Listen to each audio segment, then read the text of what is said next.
Welcome to video lecture 2 of the chapter Control and Coordination of Biology class 10th।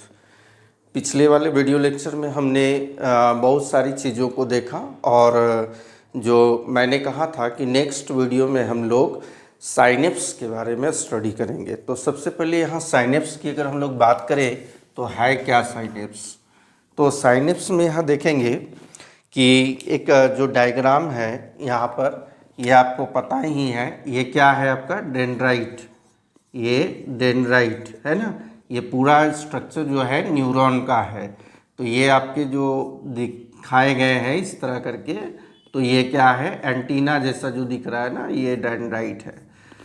इसके बाद आपका यहाँ जो हो गया ये न्यूक्लियस हो गया, ठीक है, न्यूक्लियस।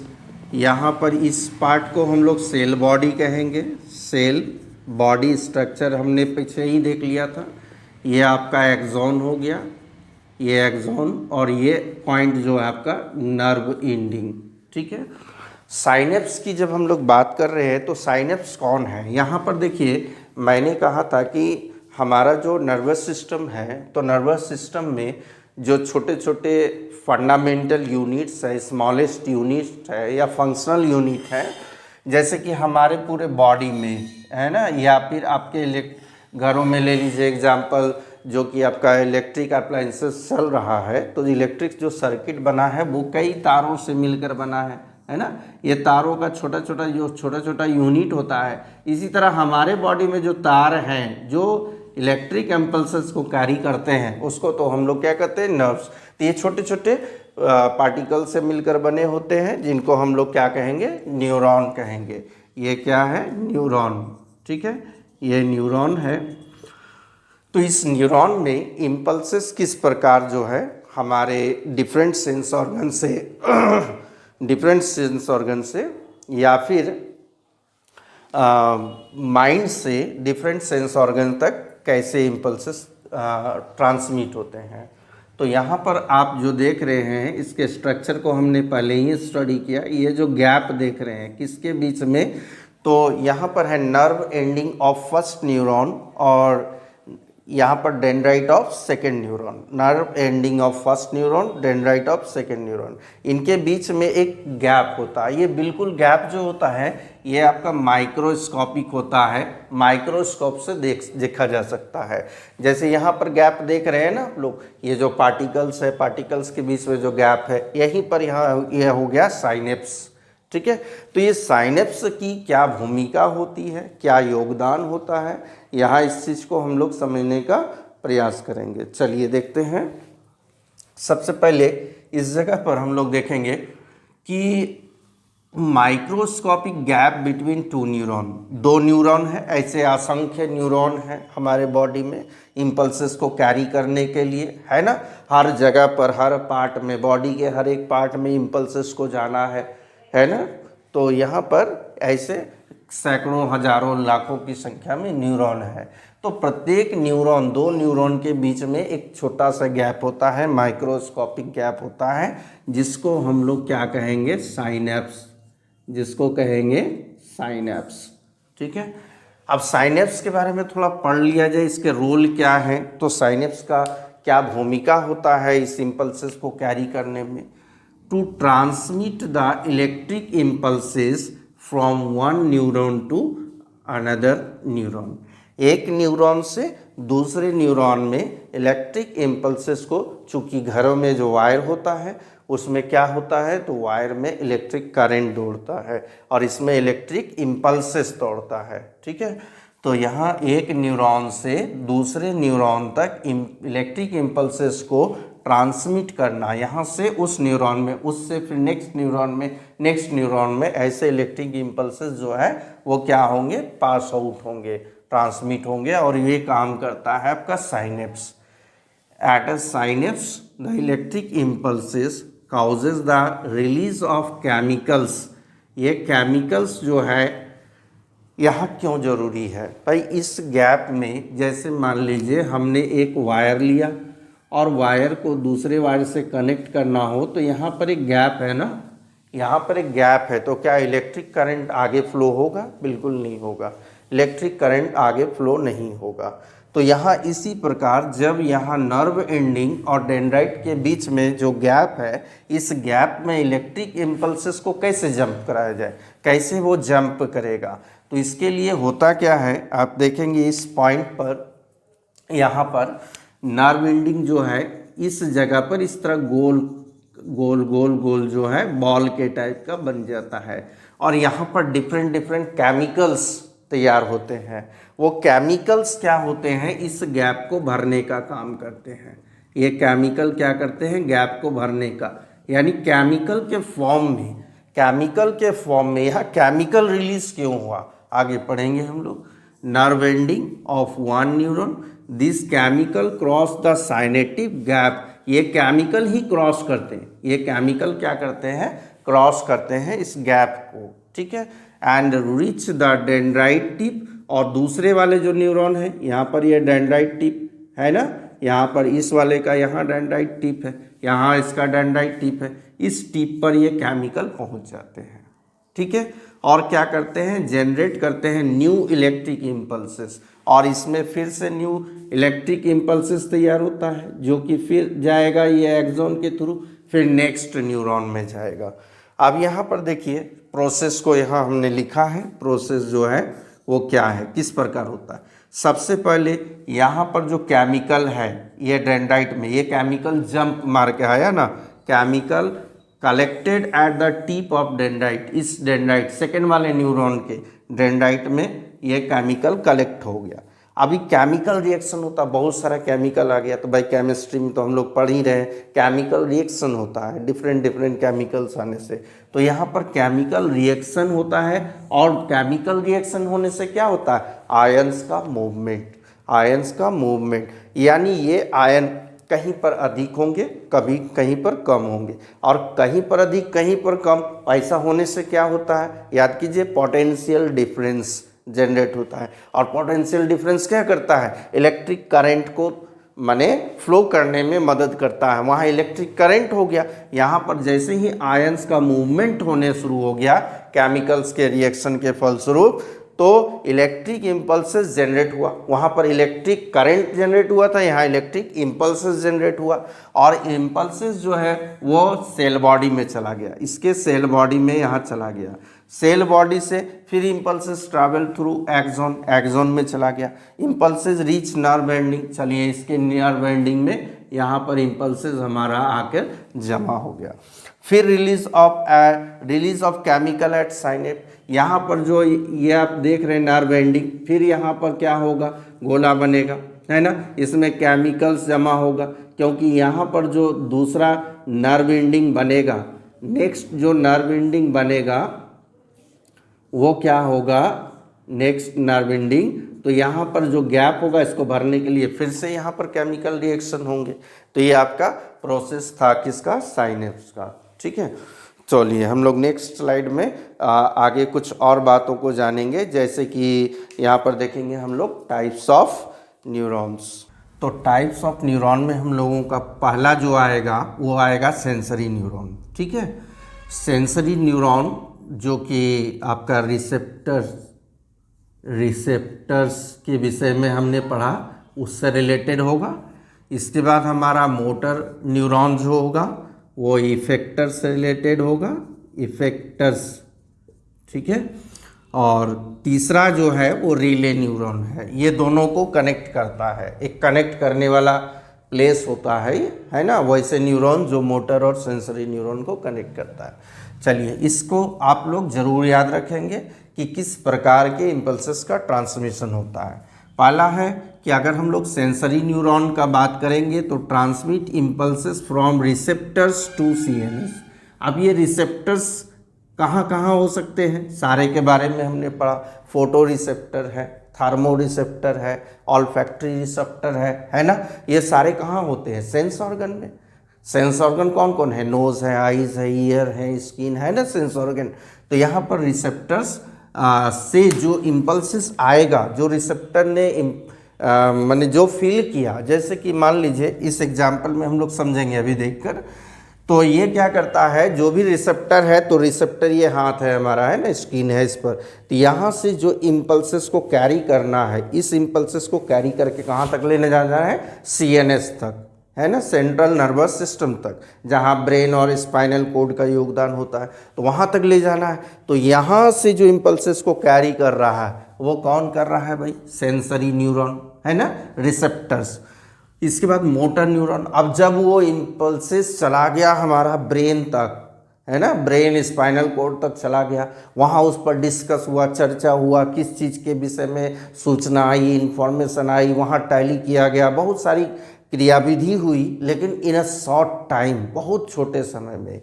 तो उस परिस्थिति में फिर वो क्या करेगा, जिस रिसेप्टर, जिस एक बार जो रिसीव किया इम्पल्सेस को, तो रिसेप्टर का काम किया, दोबारा न्यूरॉन जब इम्पल्सेस जाएगा वहाँ पर तो वो इफेक्टर का काम करेगा। देखिए मोटर न्यूरॉन क्या होता है, इफेक्टर का काम करता है, यानी ट्रांसमिट इम्पल्सेस फ्रॉम सीएनएस, यानी सीएनएस से चला जाएगा। सीएनएस में क्या आ गया, आपका ब्रेन और स्पाइनल कोड, स्पाइनल कोड ये आ गया सीएनएस में। तो ब्रेन और स्पाइनल कोड से जो इम्पल्सेस हुआ उसको कहाँ पर ट्रांसमिट किया गया, इफेक्टर तक। इफेक्टर क्या है, ये आपके ऑर्गन्स हो सकते हैं, ये आपके टिश्यू हो सकते हैं, ये आपके मसल्स हो सकते हैं, है ना, ये हो गया इफेक्टर पार्ट। चलिए रिले क्या करता है, रिले, है ना, इसको इंटरमीडिएट न्यूरॉन भी कह सकते हैं हम लोग। रिले न्यूरॉन क्या करता है, कनेक्ट करता, किसको, सेंसरी एंड मोटर न्यूरॉन को, सेंसरी और मोटर न्यूरॉन को कनेक्ट करता। चलिए एक एग्जांपल देखा जाए, जैसे ये आपका हैंड है, इस हैंड में आपका जो स्किन है वो रिसेप्टर का काम कर रहा है। तो इसने क्या किया कि हॉट टी को टच कर लिया, गर्म लगा। अब स्किन में क्या है, हम लोग गर्म या ठंडे को फील करते हैं स्किन के थ्रू, तो यहाँ पर इसको गर्म लगा। अब यहाँ गर्म वाले जो है, अभी दिखा है ना कि इसमें क्या होते हैं, न्यूरॉन्स, बहुत सारे न्यूरॉन्स। तो इसमें बहुत सारे न्यूरॉन्स है स्किन में, वो न्यूरॉन का जो डेंड्राइट है, वो डेंड्राइट क्या कर लिया, फट से कैच कर लिया, अरे भाई ये जो टी है वो बहुत हॉट है, गर्म है, उसको कैच कर लिया। कैच करने के बाद उसको इम्पल्सेस में कन्वर्ट हुआ, इम्पल्सेस में कन्वर्ट हुआ, फिर सेल बॉडी में गया, सेल बॉडी से एक्सॉन गया, एक्सॉन से फिर नर्व एंडिंग गया, नर्व एंडिंग और दूसरे वाले डेंड्राइट के बीच में जो गैप था, साइनेटिक गैप, वहाँ पर केमिकल रिएक्शन हुआ, आयंस का मूवमेंट हुआ, फिर इम्पल्सेस दूसरे में गया। तो इस तरह यहाँ से इम्पल्सेस चलना शुरू होता है, किससे, तो सेंसरी न्यूरॉन से ये इम्पल्सेस जा रहा है, कहाँ चला गया, यस चला गया आपका सीएनएस, यानी ब्रेन और स्पाइनल कोड, ब्रेन और स्पाइनल कोड, ठीक है। चलिए यहाँ पर देख रहे हैं आप, ये वाला जो पॉइंट है, ये वाला पॉइंट, इसी को हम लोग कहेंगे रिले न्यूरॉन। ये क्या कर रहा है, कनेक्ट कर रहा है, क्योंकि इधर वाला जो न्यूरॉन है, ये वाला जो न्यूरॉन है, यहाँ से जो इम्पल्सेस को यहाँ पर जो रिसीव किया गया सेंसरी न्यूरॉन, उसको लेकर सीएनएस तक चला गया। सीएनएस में डिस्कस हुआ कि इम्पल्सेस पर क्या करना चाहिए, रिस्पॉन्स तो करना है ना भाई। जैसे मान लीजिए कुछ ना कुछ एक तमाचा अगर गल में मार दिया जाए तो रिस्पॉन्स तो करना है, तो रिस्पॉन्स यहाँ पर करना है तो किस तरह करना चाहिए, तो यहाँ पर यह डिस्कस होता है। यहाँ पर क्या होता है, ये प्रोसेस होता है, प्रोसेस हुआ ब्रेन में, सीएनएस में, प्रोसेस होने के बाद इफेक्टर पार्ट तक फिर से इम्पल्सेस को भेजा जा रहा है, और ये आपका रहा अब इफेक्टर पार्ट। ये क्या हो गया, इफेक्टर। यहाँ पर जो मसल्स हैं या वो इफेक्टर हो गए, यहाँ पर मसल्स काम करेगा, मसल्स, ठीक है। अब मसल्स किस प्रकार काम करता है दिखाया जाएगा। यहाँ पर आपका स्किन में कौन सा होता है, तो थर्मो रिसेप्टर, कौन हुआ होगा यूज, थर्मो रिसेप्टर के बारे में मैंने पहले ही बताया था। तो थर्मो रिसेप्टर क्या किया, उसके गर्मी को महसूस किया, सेंसरी न्यूरॉन के थ्रू सीएनएस में चला गया, सीएनएस में प्रोसेस हुई कि किस प्रकार का रिएक्शन करना है। उस इम्पल्सेस को अब कौन कैरी कर रहा है, तो अब कैरी कर रहा है हमारा मोटर न्यूरॉन। या मोटर नर्व्स, ठीक है, मोटर न्यूरॉन। यानी हमने समझा यहाँ पर कि जो रिसेप्टर के थ्रू सीएनएस तक इम्पल्सेस जा रहा उसको कौन कैरी कर रहा है, उसको सेंसरी न्यूरॉन कैरी कर रहा है। लेकिन सीएनएस से फिर हमारा जो इम्पल्सेस है वो इफेक्टर पार्ट तक जा रहा है, जैसे मसल तक जा रहा है, तो उसको कौन कैरी कर रहा है, उसको मोटर न्यूरॉन कैरी कर रहा है। कि जिस प्रकार ये हार्ट में हमारा हार्ट का चेम्बर बना हुआ था ना, हार्ट का चेम्बर में, तो यहाँ से ये आर्टरी क्या किया, different part of the body उसको लेकर गया था। तो एक नर्व जो है, एक वेसल्स जो है या पाइप समझ लीजिए, वो ब्लड को लेकर जा रहा है और दूसरा वेन इसको क्या कर रहा है, लेकर ऊपर आ रहा है। तो यहाँ पर दो तरह का काम हो रहा था, एक लाना एक ले जाना। यहाँ भी दो, एक सेंसरी न्यूरॉन के द्वारा, एक मोटर न्यूरॉन के द्वारा। Is it clear? I think आप लोगों को क्लियर होगी। हर एक टॉपिक को ध्यान से देखेंगे। माने बहुत सारी ऐसी बातें हैं प्रतिदिन होती है, लेकिन हम लोगों का ध्यान नहीं जाता है, क्योंकि कुछ एक वर्ड हैं, जैसे आप न्यूरॉन से परिचित हो गए, जैसे आप साइनेप्स से परिचित हो गए, इफेक्टर से, रिसेप्टर से परिचित हो गए, तो आप लोगों को ये चैप्टर अब इजी लगेगी। तो आइए हम लोग नेक्स्ट स्लाइड की ओर बढ़ते हैं। अब इस स्लाइड में आप लोग देखिए कि किस प्रकार हमारा इफेक्टर पार्ट जो है वो काम करता है। सबसे पहले हम लोग यहाँ बात करेंगे न्यूरोमस्कुलर जंक्शन। भाई ये क्या होता है इसको समझेंगे इस प्रकार।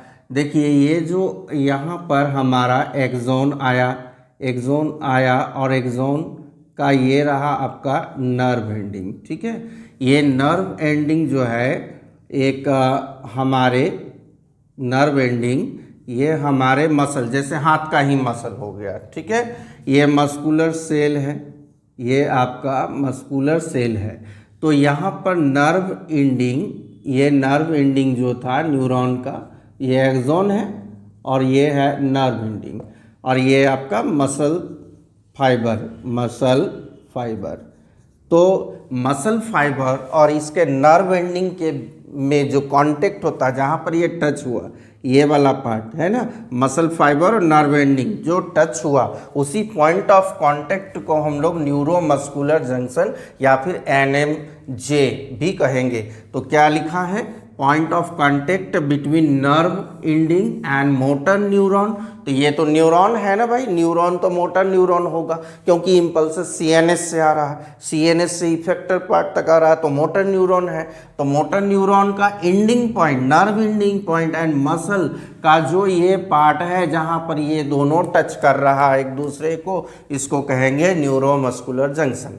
अब है कि मान लीजिए कोई भी इफेक्टर पार्ट किस प्रकार काम कर रहा है। जैसे मैंने इस मार्कर को देखा, आई में क्या है, फोटो रिसेप्टर देखा, तो देखने के बाद ये जो न्यूरॉन, मतलब कौन से, सेंसरी न्यूरॉन रिसेप्टर में होगा, हमारे आईज में होगा। सेंसरी न्यूरॉन ने यहाँ से एक इम्पल्सेस लेकर, इंफॉर्मेशन लेकर वो सीएनएस तक भेज दिया। अब सीएनएस इंफॉर्मेशन भेजता है, भाई मार्कर है, इससे बोर्ड पर लिखना है, तो इसने क्या किया, हाथ तक इंफॉर्मेशन भेज दिया मोटर न्यूरॉन के थ्रू। तो मोटर न्यूरॉन के थ्रू गया, वो हाथ के मसल्स पर गया। अब हाथ का मसल्स क्या होगा, यहाँ पर ये ऐसे ऐसे कॉन्ट्रैक्ट होगा, ये सिकुड़ेगा, है ना, सिकुड़ेगा। किसके कारण, तो भाई एक प्रोटीन होता है, अभी हम लोग देखेंगे यहाँ पर एक प्रोटीन होता है। देखिए मूवमेंट ऑफ मसल्स, तो muscle cells have specialised protein होता है, वो क्या करता है, चेंज दियर शेप, जो मसल्स का शेप को और अरेंजमेंट को चेंज करता है और चेंज करके उसको उस काम के लायक बनाता है। जैसे इसको मार्कर को पकड़ना है तो ऐसे कांटेक्ट किया, पकड़ लिया, है ना।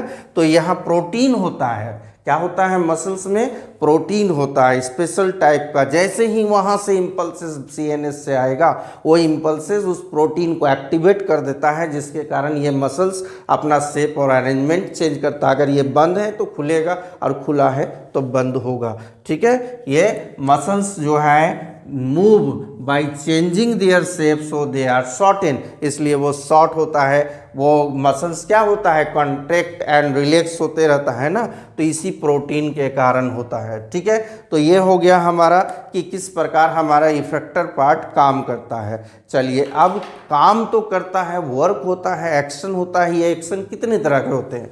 कुछ एक्शन होते हैं जिसको जो हमारी मर्जी से होते हैं, है ना, हमारी मर्जी से। जैसे आप चलना चाहो, दौड़ना चाहो, बोलना चाहो, लिखना चाहो, तो ये आपकी मर्जी से होगा। लेकिन कुछ ऐसे एक्शन हैं जो आपकी मर्जी से नहीं होते हैं। जैसे आपका हार्ट बीट, जो दिल धड़क रहा है ना, आप चाहेंगे कि उसको रोक लिया जाए? नहीं रुकने वाला, वो हमारी मर्जी से नहीं होता। तो मर्जी से नहीं होता, इसका मतलब क्या है? उस पर आपके ब्रेन का कंट्रोल, ब्रेन का है भाई, ब्रेन का कंट्रोल है, लेकिन वह हमारी विल से नहीं होती है, हमारी इच्छा से नहीं होती है। तो कुछ एक्शन हमारी इच्छा से होती है, कुछ एक्शन हमारी इच्छा से नहीं होती है। कुछ और भी इच्छाएं हैं जो हमारी इच्छा से नहीं होती है, लेकिन वो क्विक हो जाती है, तुरंत हो जाती है। चलिए आइए नेक्स्ट स्लाइड में हम उनके विषय पर भी जिक्र करते हैं। चलिए, स्लाइड में हम लोग डिफरेंट फंक्शन देखेंगे, जिसके बारे में हमने पिछले स्लाइड में चर्चा किया। पहला है कि action take place in our body, हमारे शरीर में कौन कौन से कार्य होते हैं, कौन कौन से एक्शन होते हैं। यहाँ पर हम लोग देखेंगे वॉलंटरी, जो हमारे इच्छा से होते हैं, इनवॉलंटरी जो हमारी इच्छा से नहीं होते हैं, और रिफ्लेक्स एक्शन जो हमारी इच्छा से नहीं होते हैं। बस रिफ्लेक्स एक्शन को हम लोग बाद में देखेंगे। सबसे पहले देखिए, वॉलंटरी एक्शन किसे कहते हैं? वैसे एक्शन जो कंट्रोल होते हैं हमारे विल से, मतलब वैसे action, those actions which are control by our will power, वो हमारे होंगे वॉलंटरी, हमारी इच्छा से होंगे भाई। और जब भी हमारी इच्छा से होंगे तो स्वाभाविक है, जो भी काम हम करेंगे तो सोच समझ कर करेंगे। अगर वॉकिंग करना है भाई, क्यों करना है? That is good for health, है ना, वो हमारे स्वास्थ्य के लिए अच्छा है। तो थिंकिंग इन्वॉल्व, इसमें सोच समझ के ही करना होता है, इसलिए थिंकिंग इन्वॉल्व होता है। थिंकिंग जहाँ इन्वॉल्व है, मतलब ब्रेन इन्वॉल्व है, ब्रेन ही तो थिंक करेगा ना, ब्रेन इन्वॉल्व है। इसमें एग्जाम्पल आ गया walking, writing, playing, listening, watching, ये सब क्या है? ये सब है वॉलंटरी एक्शन। ठीक है, इनवॉलंटरी एक्शन में क्या है? That is not control by will, जो हमारी इच्छा से नहीं होते हैं। But thinking not involve, thinking इसमें इन्वॉल्व, जब हमारी इच्छा से होते तो थिंकिंग करते हैं ना, हम लोग सोच समझ के करते, भाई नहीं पानी पीना है, खाना खाना है, या उससे बातें करनी है, ये लिखना है, वो लिखना है, तो उसमें थिंकिंग है। यहाँ थिंकिंग इन्वॉल्व नहीं है, बट ब्रेन इन्वॉल्व है, ब्रेन इन्वॉल्व है। अब ब्रेन इन्वॉल्व है तो थिंकिंग नहीं, कोई ज़रूरी नहीं है कि ब्रेन वो थिंक ही करेगा। चलिए, ब्रेन इन्वॉल्व है, बट ब्रेन हर एक काम में इन्वॉल्व है, कहीं डायरेक्टली कहीं इनडायरेक्टली। अब मान लीजिए हमारी इच्छा है कि ब्रेन उस पर नहीं सोचे, वो काम जो हो रहा है, जैसे डाइजेशन का काम, डाइजेशन का काम क्या हमारी मर्जी से हो रहा है? अब हमने खाना खा लिया, अब बोले पच जाओ, पचेगा क्या? नहीं। रुक जाओ, नहीं रुकेगा, है ना। इस तरह हार्ट बीट चल रहा है, तो ये कंटिन्यू चलता रहता है। ऐसा नहीं कि कुछ समय के लिए उसको रेस्ट दे देते हैं हम लोग, हमारी इच्छा से चलता है, ऐसा नहीं। लेकिन ब्रेन क्या करता है, आपस में वो लोग सेटिंग कर लेता है, मसल्स ब्रेन आपस में सेटिंग कर लिया कि चलिए उसको जो है आपको बिना सूचना दिए ही हम लोग मिलजुल कर काम करते हैं। इसलिए ब्रेन इन्वॉल्व होता है, लेकिन थिंकिंग इन्वॉल्व नहीं होता। इसमें कौन आता है? तो डाइजेशन, हमारे भोजन का पाचन, हार्ट बीट आप लोग जानते ही हैं, पेरिस्टाल्टिक एक्शन जो होता है, हमारा खाना जब जाता है फूड पाइप से, तो फूड पाइप में क्या होता है, एक इस प्रकार का कंट्रैक्शन रिलैक्सेशन वाला मोशन होता है पेरिस्टाल्टिक, वो भी हमारी मर्जी से नहीं होता है। चलिए, अब हम लोग लास्ट टॉपिक को देखें, रिफ्लेक्स एक्शन। ये भी हो जाएगा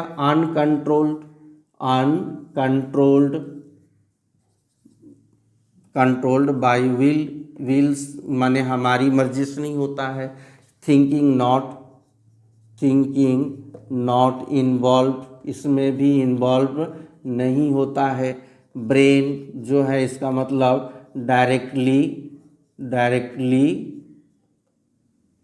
नॉट इन्वॉल्व होता है। और इसमें जैसे हो गया ना कि हमने कौन सा एक्शन हुआ भाई, मैं बैठा हूँ ऐसे, अचानक जो है किसी गर्म चीज़ से मेरे हाथ जो है वो टच हो जाता है, तो तुरंत हम लोग हाथ को क्या करते हैं, हटा लेते हैं। यानी withdrawal of hand on touching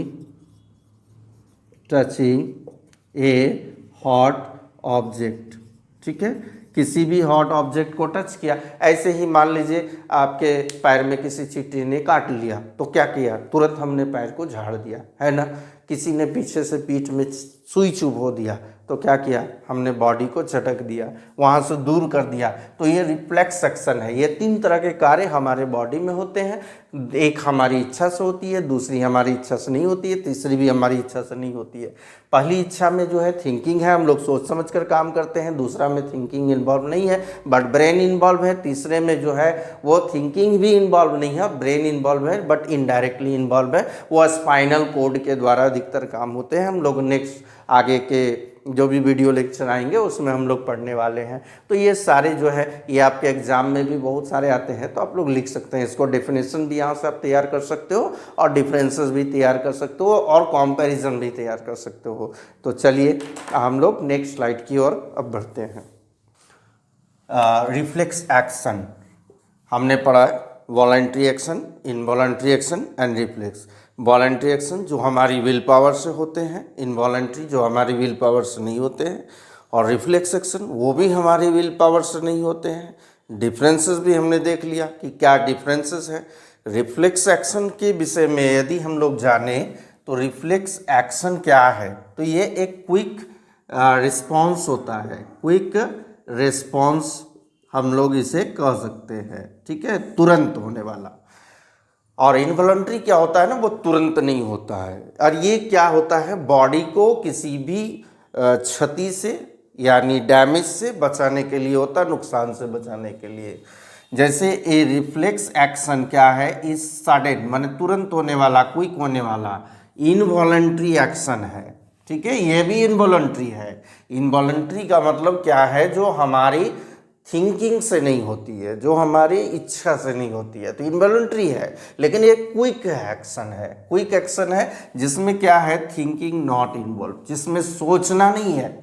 माने अब देखिए इनवॉलंटरी में तो ऐसे भी सोचना नहीं है कि सोच कर ही वो काम करना है कि हार्ट बीट जो है इस रेट से चलना है, या ब्रीदिंग ऐसे होना है, या पेरिस्टाल्टिक जो प्रोसेस है ऐसे होना है। थिंकिंग उसमें इन्वॉल्व नहीं है, तो इसमें भी थिंकिंग आपका इन्वॉल्व नहीं है, चूंकि इनवॉलंटरी बता ही दिया।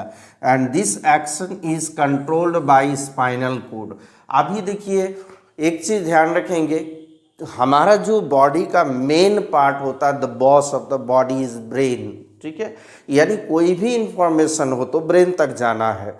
अब मान लीजिए आपको सिंगिंग करना है, तो सिंगिंग करने के लिए सबसे पहले क्या होगा ना, सेंसरी न्यूरन, वो आपका इन्फॉर्मेशन को ब्रेन तक पहुंचाएगा, ब्रेन उस पर डिस्कस करेगा और उसके बाद माउथ को बोलेगा भाई जाओ उसको सिंगिंग करने दो। वॉकिंग करना है, रीडिंग करना है, राइटिंग करना है, ये सारे क्या है, सोचे समझे प्लान है। जिसको करना है तो वो ब्रेन उसको डिसीजन लेगा कि क्या करना है, नहीं करना है, पसंद नापसंद वो ब्रेन पर डिपेंड करता है। तो ब्रेन को तो मैसेज जाएगा ही। रिफ्लेक्स एक्शन में भी होता है, बट ऐसी बात है, रिफ्लेक्स एक्शन को ऐसे हम लोग समझ सकते हैं, जैसे कि मान लीजिए इनवॉलंटरी एक्शन की हम लोग बात कर लेते हैं कि हार्ट बीट की हो या ब्रीदिंग की हो, तो उसमें होता है क्या है, हार्ट बीट जो हो रही है वहाँ पर जो माने उसको मैनेज किया जा रहा है वो ब्रेन के थ्रू ही हो रहा है। कि ब्रेन जो है हार्ट बीट को बोल रहा है कि आप बीट कर लो, इस इंसान को पता नहीं चलना चाहिए, ठीक है, यानी हमारी इच्छा से नहीं हो रहा है वो ब्रेन आपस में दोनों कांटेक्ट करके रखा कि ऐसे ऐसे करना है, वो काम हो रहा है, ठीक है। यानी ब्रेन उस समय इन्वॉल्व होता है लेकिन वहाँ पर थिंकिंग नहीं है। थिंकिंग का मतलब हम लोगों को पता होना चाहिए, वो पता नहीं है। रिफ्लेक्स एक्शन में भी ब्रेन की भागीदारी होती है। भागीदारी मतलब उस काम को करने में नहीं होती है भाई, काम को करने में नहीं होती है, काम को करने में स्पाइनल कोड का मुख्य योगदान होता है, कंट्रीब्यूशन होता है। और इसको हम लोग आगे समझेंगे। तो यहाँ रिफ्लेक्स एक्शन को आप समझेंगे कि यह कंट्रोल होता है स्पाइनल कोड के द्वारा, and it helps to protect the body by producing quick response. Quick response देकर शरीर को होने वाली किसी भी क्षति से, नुकसान से ये बचाता है। अब इसको हम लोग एक रिफ्लेक्स आर्क के तहत पढ़ेंगे। अब ये रिफ्लेक्स आर्क क्या है, तो रिफ्लेक्स आर्क एक पाथ है। एक क्या है, पाथ है। पाथ मतलब रास्ता, पाथ मतलब रास्ता है। Reflex arc nothing but a path, किसके लिए, क्या उस पाथ पर हम चलेंगे नहीं, उस पाथ पर कौन चलेगा, इम्पल्सेस, इम्पल्सेस चलेगा। ये क्या है, इट इज़ ए पाथ, यह एक रास्ता है, to follow the impulses, impulses, ठीक है, फॉर क्विक रिस्पॉन्स, मतलब इतना तो समझ में आ गया कि ये जो पाथ है वो बना है रिफ्लेक्स एक्शन के लिए, ठीक है। यहाँ पर हम लोग इस डायग्राम से समझने का प्रयास करेंगे। तो सबसे पहले देखिए, सबसे पहले यहाँ पर हम लोग जानेंगे रिसेप्टर और इफेक्टर। तो आपने पढ़ा ही था पिछले वाले जो वीडियो लेक्चर था या पिछले वाले स्लाइड में भी हमने बताया था कि रिसेप्टर क्या होता है, किसी चीज़ को रिसीव करता, वो हमारा कोई ऑर्गन हो सकता है, वो हमारा कोई मसल हो सकता है, कोई टिश्यू हो सकता है ना। जैसे हमारे सेंस ऑर्गन, आप देखिए स्मेलिंग को रिसीव कौन करेगा भाई, तो हमारा नोज करेगा। तो नोज में क्या है, तो उसमें हमारा रिसेप्टर है, कौन सा, ऑल्फैक्टरी रिसेप्टर है, ठीक है। आइज क्या करेगा, किसी भी तस्वीर को देख रहा है, किसी इंसान को देख रहा है, तो वहाँ पर भी रिसेप्टर है, कौन सा रिसेप्टर है, फोटो रिसेप्टर है, ठीक है। तो रिसेप्टर मौजूद है। यहाँ पर हम लोग एक एग्जाम्पल लिए हैं, बहुत ही एग्जाम्पल अच्छा है, टी। अब ये टी दो तरह से हो सकता है, मतलब ये हॉट भी हो सकता है, कोल्ड भी, ठंड भी हो सकता है, गर्म भी हो सकता है। तो ये स्टिमुलस हो गया। स्टिमुलस क्या है, तो वह बाहरी कारण होता है जो कि हम लोगों को रिफ्लेक्स एक्शन करने के लिए मजबूर करता है। तो स्टिमुलस जो हो गया यहाँ पर, वो आपका हीट या कोल्ड होगा। ये चाय जो है वो गर्म या ठंडा हो सकता है, ठीक है। चलिए यहाँ पर जो है हमारा रिसेप्टर है, चूँकि ये स्किन है, ये हमारा, हम लोग गर्मी या ठंडे का एहसास स्किन से करते हैं। तो जैसे ही इसमें इसके फिंगर को डुबाया गया, इस हैंड के फिंगर को डुबाया गया, अब इसने अनुभव किया कि वो चाय हीट है या कोल्ड है। मान लीजिए बहुत ज़्यादा गर्म है, ये बहुत ज़्यादा गर्म है, ठीक है।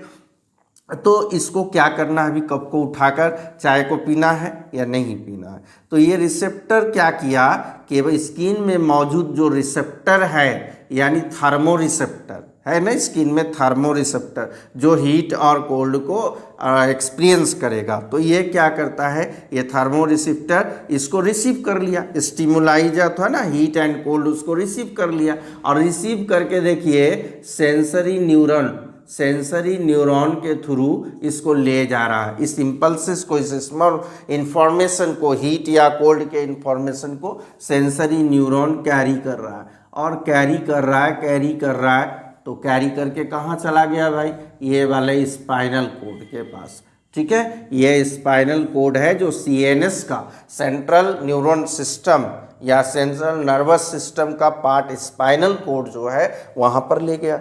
अब वहाँ पर ले गया तो इससे तो उंगली, मान लीजिए वहाँ पर गर्म लगी, अब जैसे ही अपने चाय में, गर्म चाय में उंगली को, फिंगर को डुबाया और गर्म लगा, तो अब क्या करेंगे, खींच लेंगे, क्विक रिस्पॉन्स करेंगे। क्या आप बैठे सोचेंगे भाई निकाल लें या ना निकालें, ना निकालेंगे तो क्या होगा, और निकालेंगे तो क्या होगा, इस थिंकिंग यहाँ पर इन्वॉल्व नहीं है। सोचते सोचते क्या होगा, आपका फिंगर बर्न हो जाएगा, ठीक है।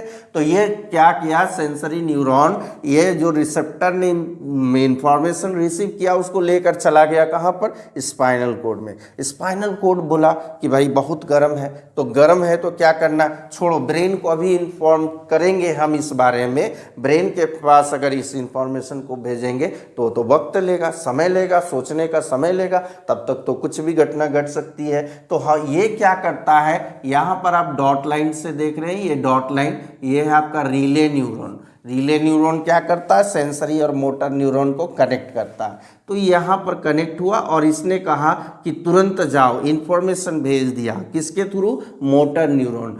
जब मोटर न्यूरॉन के थ्रू इंफॉर्मेशन आया, क्या आया कि भाई हाथ को हटा लो, तो ये मोटर न्यूरॉन इस इंफॉर्मेशन को, इम्पल्सेस को लेकर आया कहाँ तक, तो यहाँ पर जो मसल है इस मसल तक लेकर आया। ये मसल क्या होगा, इफेक्टर। ये मसल क्या होगा, इफेक्टर। या स्किन क्या था, रिसेप्टर, तो मसल इफेक्टर है, ये इफेक्ट को दिखाएगा।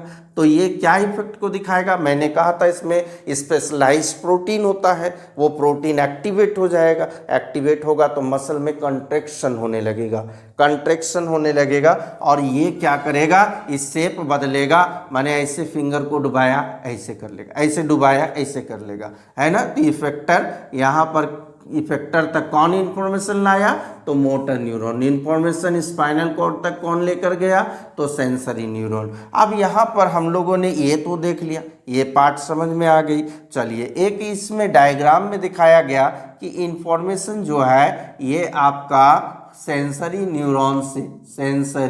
न्यूरॉन से ही जा रहा है, कहाँ पर, ब्रेन में, और मोटर न्यूरॉन से फिर आ रहा है। तो आपने कहा था कि यहाँ पर जो है ब्रेन इन्वॉल्व नहीं होगा।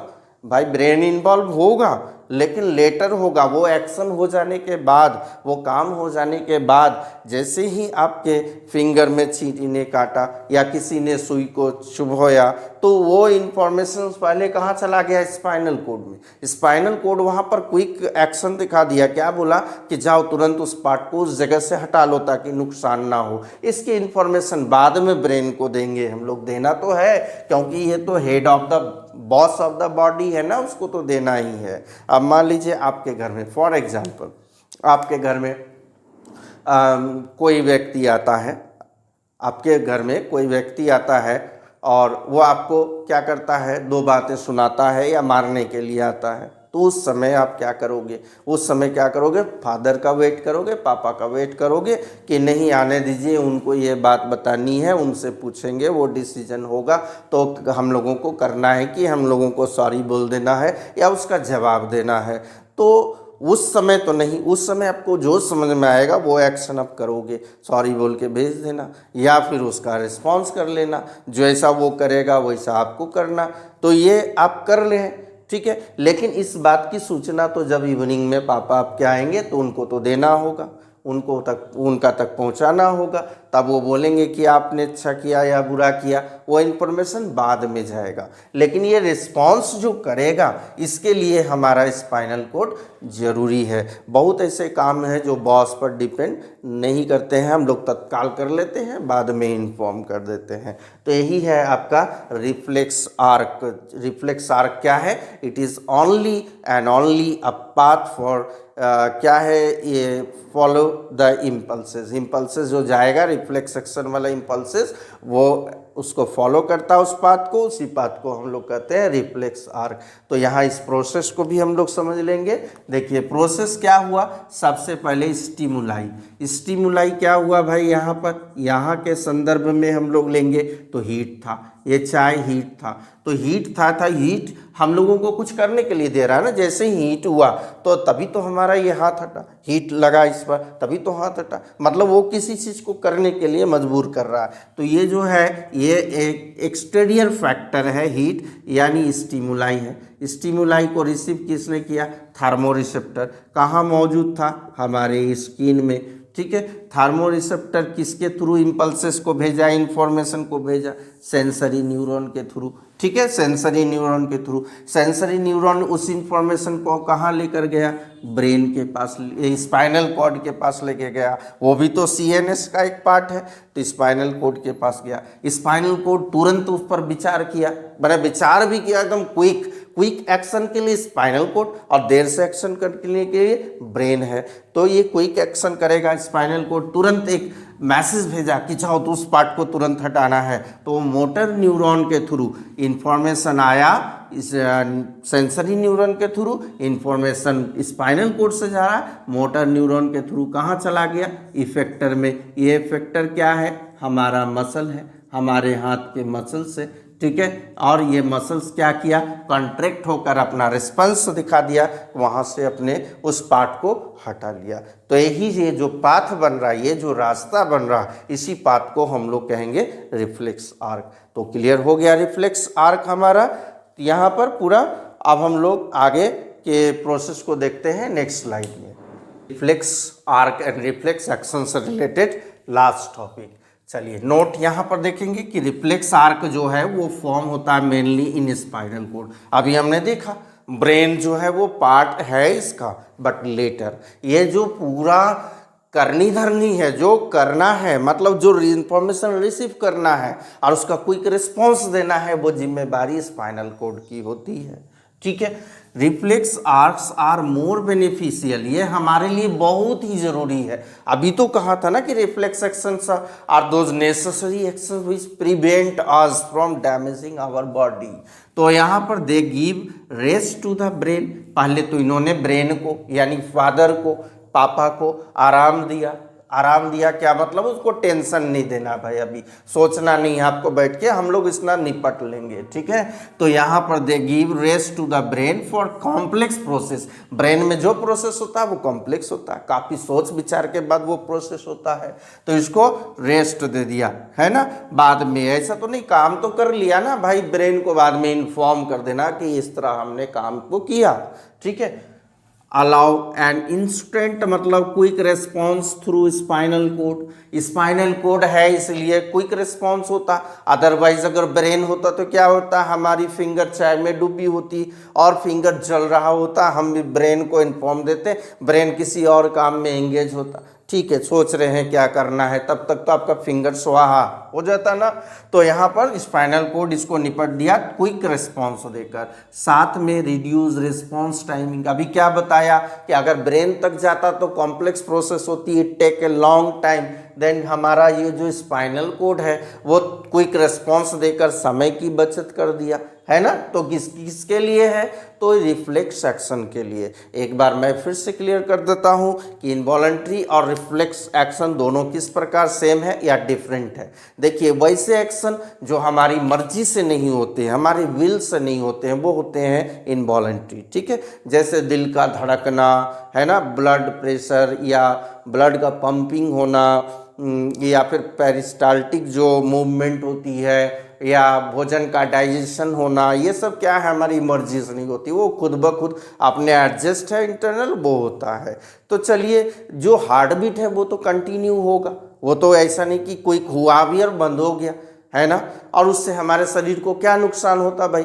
तो यहाँ पर है कि वो कंटिन्यू चल रहा, बट हमारी मर्जी के अगेंस्ट, हमारी मर्जी नहीं है कि वो चले या रुके, वो अपने आप एडजस्ट है, चल रहा। रिफ्लेक्स एक्शन क्या है, वो हमेशा नहीं चलते रहता है। जैसे मान लीजिए आप बाइक से जा रहे हो, अब बाइक से जा रहे हो, अचानक हवा तेज चली और जो डस्ट पार्टिकल है वो क्या हुआ, आपके आँख में आ गए, आँख बंद हो गया, आँख के पलकें जो है बंद हो गई। आँख को प्रोटेक्ट करने के लिए ना बंद हुई, क्या आपने सोच के चला था कि रास्ते में जाएंगे धूल आएगा आँख की पलकें बंद कर लेंगे, सोचा था क्या, नहीं सोचा नहीं था, तो इनवॉलंटरी है। और क्योंकि क्विक हो गया, सोचने का वक्त नहीं मिला, बहुत जल्दी हो गया, जैसे ही डस्ट आया और वो आँख की पलकें बंद हो गई, तो मतलब क्विक रिस्पॉन्स हुआ, तो रिफ्लेक्स। और साथ में वो हमारे आइज़ को प्रोटेक्ट किया डस्ट पार्टिकल से, तो हुआ ना भाई। तो यानी हमारे पैर में कोई चोट लगता हो, शरीर में कोई सुई चुभाता हो, किसी गर्म वस्तु से हमारा बॉडी का पार्ट टच हो जाता हो, और हम जो रिस्पॉन्स करते हैं वो हमारा क्या हो गया, वो हमारा रिफ्लेक्स एक्शन हो गया। क्लियर हो गया। चलिए अब हम लोग नेक्स्ट टॉपिक में बढ़ते हैं, वो है हमारा ब्रेन बॉस, उसके बारे में पढ़ते हैं, तो हमारा CNS का क्लियर हो जाएगा। इस वीडियो का जो है लास्ट टॉपिक की ओर हम लोग आ गए हैं, मतलब सेंट्रल नर्वस सिस्टम में हम लोग जो है स्पाइनल कोड तक पढ़े, अब हम लोग आ गए ब्रेन। तो चलिए, ब्रेन जो है हमारे बॉडी का बॉस, इस ब्रेन के बारे में, ये क्या है ब्रेन। अब ब्रेन के बारे में एक रफली फिगर बनाया, ऐसा नहीं कि बिल्कुल ऐसा ही है, ठीक है, एक रफली फिगर तैयार किया है मैंने, आप इस तरह तैयार कर सकते हो एग्जाम में। तो चलिए, क्योंकि ये कॉम्प्लेक्स जो है इसकी कंस्ट्रक्शन होती है और इसके जो फंक्शन भी है वो कॉम्प्लेक्स होते हैं, तो ब्रेन में खोलकर तो देखा नहीं जा सका कौन सा पार्ट कहाँ पर है, बट एक अनुमान, एक जो स्टडी होती है मेडिकल लाइन में उस आधार पर। तो ब्रेन के बारे में सबसे पहले हम लोग यहाँ देखेंगे, ये जो है एक हेमिस्फेरिकल पार्ट में आता है ना। तो यहाँ पर इसके कौन कौन से पार्ट हैं, तो ब्रेन जो है मेनली हमारा 3 कैटेगरी में बटा है।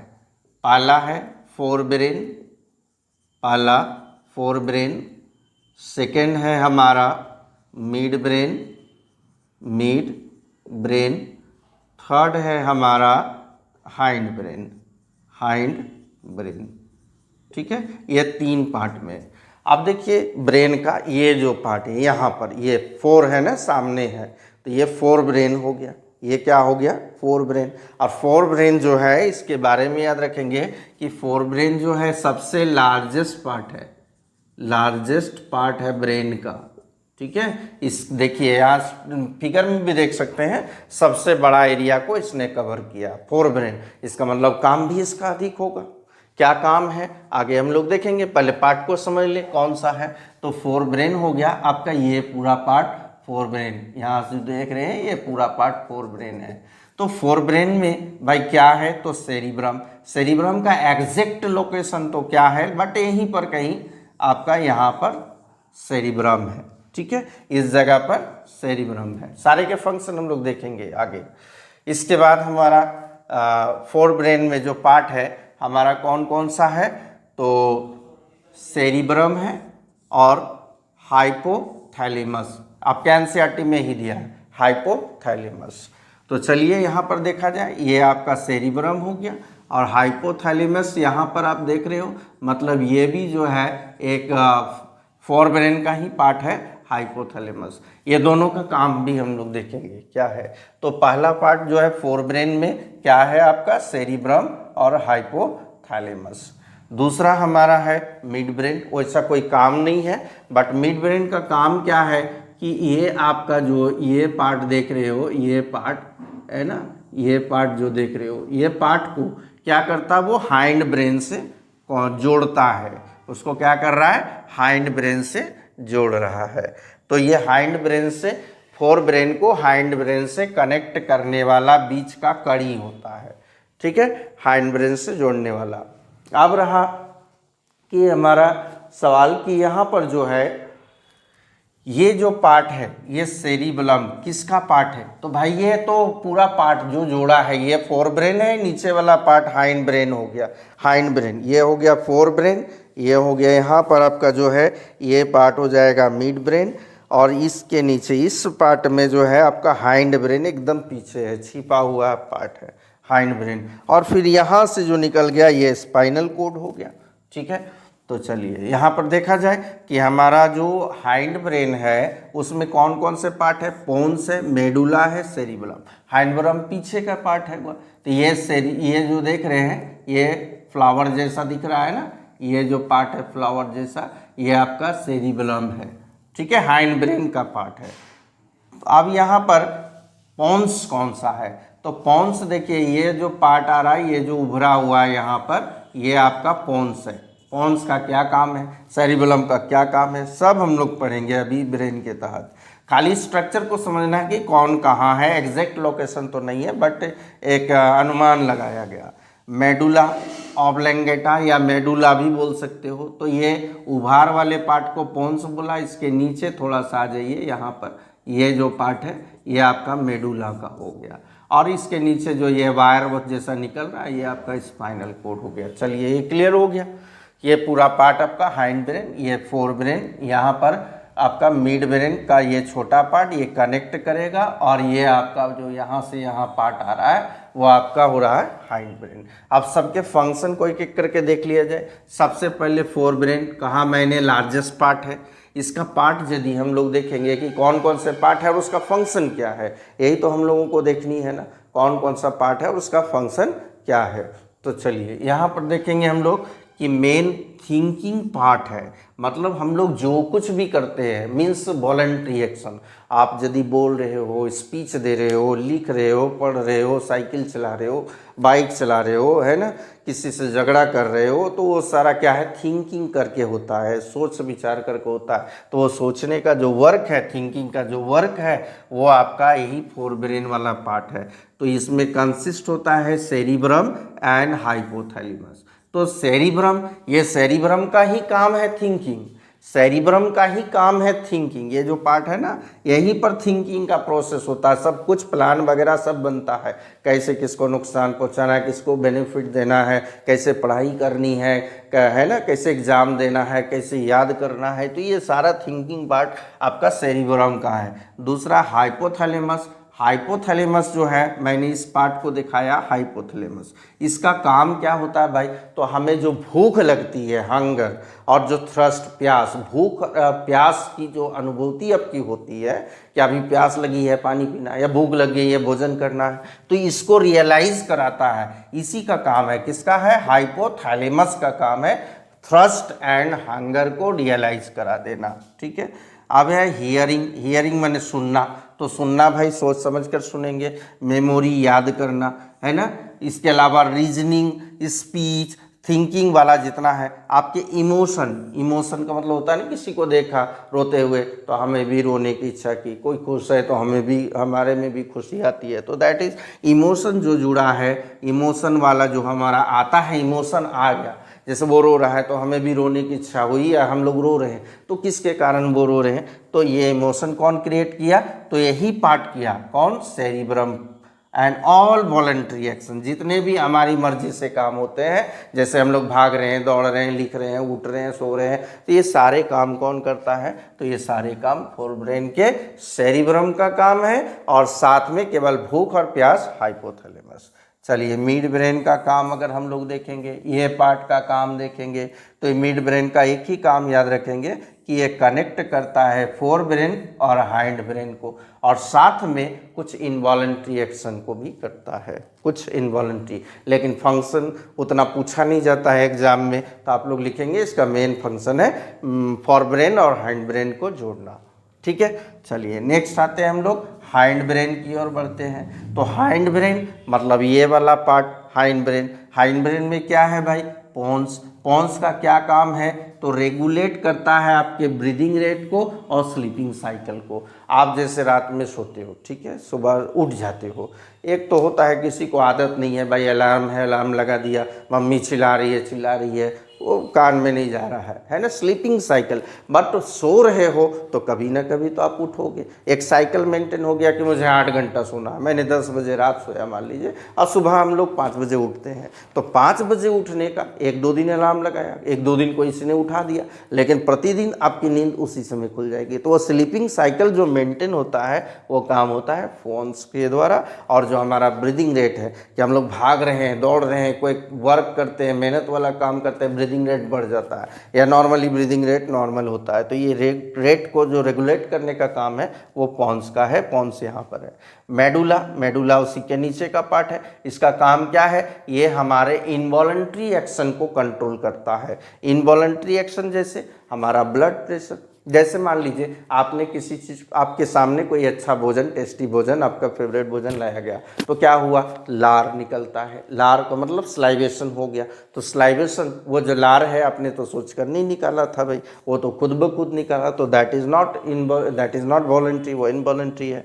तो वहाँ पर स्लाइवेशन जो है वो आपका उसको रेगुलेट करता है मेडुला। ब्लड प्रेशर जो है, ब्लड प्रेशर का बढ़ना या कम होना, उसको भी रेगुलेट करता है मेडुला।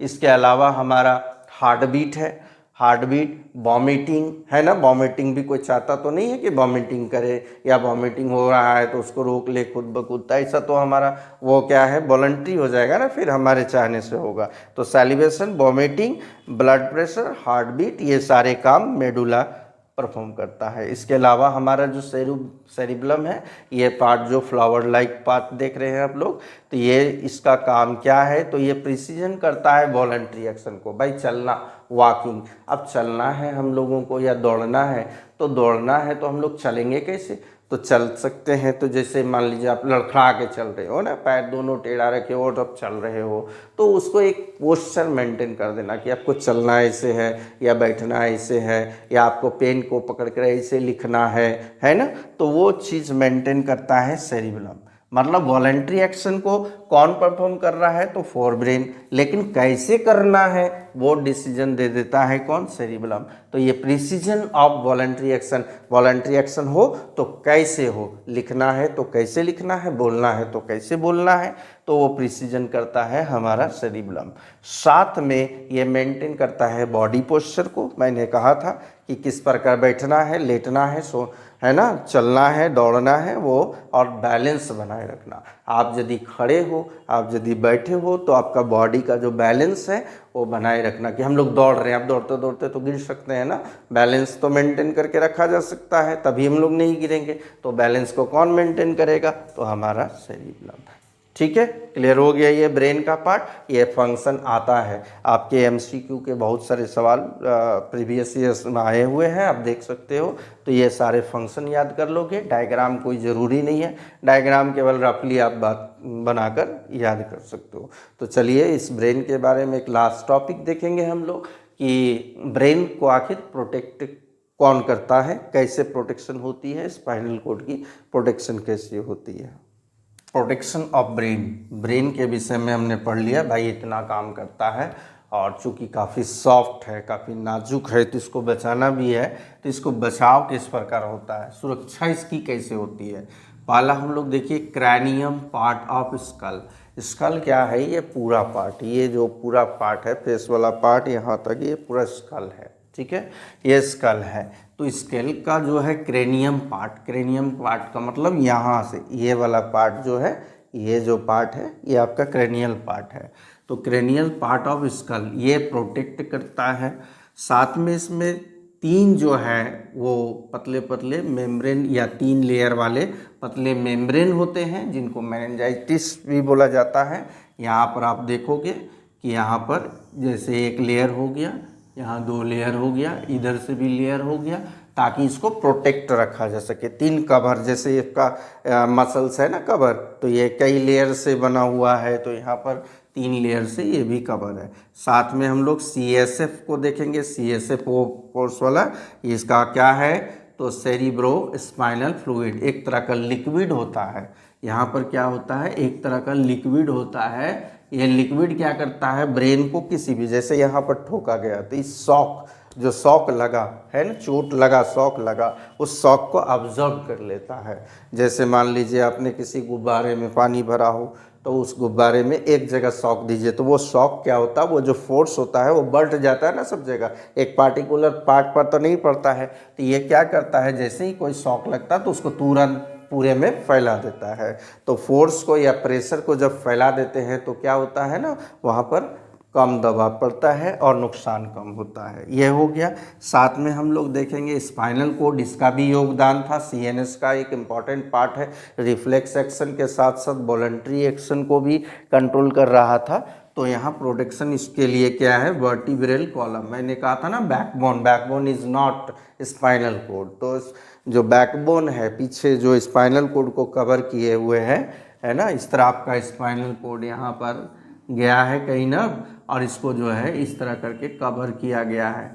आप बैक में देख सकते हैं ये कवर है, इसके अंदर में स्पाइनल कोड है। तो ये जो हो गया वर्टिब्रल कॉलम, ये इसकी सुरक्षा करता है। साथ में उसमें भी 3 लेयर ऑफ मेम्ब्रेन होते हैं, और CFS उसमें भी होता है एक लिक्विड जैसा, कि जैसे ही यहाँ कोई शॉक लगा, चोट लगा इस जगह पर, तो वो क्या करता है? शॉक को ऑब्जर्व करके फैला देता है ताकि नुकसान ना हो। छोटा सा वर्ड है कॉर्पस कॉलोसम। कॉर्पस कॉलोसम क्या है भाई? तो देखिए हमारा जो ब्रेन है, इस तरह हमने दिखाया, तो ये लगभग तो स्पेरिकल है ना, ये लगभग स्पेरिकल है। अब स्पेरिकल है तो इसके 2 पार्ट कर दीजिए, इसके 2 पार्ट कर दीजिए। हमने 2 पार्ट कर दिया, ये हेमिस्फेयर, ये हेमिस्फेयर हो गया। तो ये जो पार्ट है आपस में तो जुड़ा हुआ था ना, यहाँ पर ये जुड़ा हुआ था, तो ये 2 पार्ट को अलग अलग रख देते हैं हम लोग। जैसे ये वाला पार्ट, एक ब्रेन का पार्ट, यहाँ पर कुछ फाइबर्स होंगे, कुछ टिश्यूज होंगे, है ना, और दूसरा पार्ट जो है हमारा यहाँ पर है, तो यहाँ पर ये टिश्यूज होंगे। तो दोनों पार्ट है। मान लीजिए ये लेफ्ट वाला पार्ट है, ये हमारे ब्रेन का लेफ्ट पार्ट है, ये राइट है, यहाँ से बीच में यदि काटा गया तो ये लेफ्ट राइट हो गया। तो लेफ्ट वाला पार्ट और राइट वाला पार्ट जिन फाइबर्स से, जिन नर्व से जुड़ा होता है, उन्हें कहते हैं कॉर्पस कॉलोसम। तो चलिए ये ब्रेन का टॉपिक यानी हमारा जो CNS का टॉपिक था वो कंप्लीट हुआ। अब हम लोग नेक्स्ट वीडियो लेक्चर में इसके आगे के सिस्टम को पढ़ेंगे, चूँकि बहुत ही इंटरेस्टिंग लगेगा। लेकिन क्या करना है आप लोगों को, प्रत्येक वर्ड को जो है वो समझ लेना है, पूरे स्ट्रक्चर को समझना है, और जो भी मैंने लिखा है उस चीज़ को आप नोट करेंगे, नोट करके उस पर ध्यान देंगे तो आई थिंक ये चैप्टर बहुत ही इजी लगेगा। है तो कॉम्प्लेक्स ही है लेकिन इजी लगेगा। मैं इसके लिए पूरा प्रयास कर रहा हूँ। Thank you very much.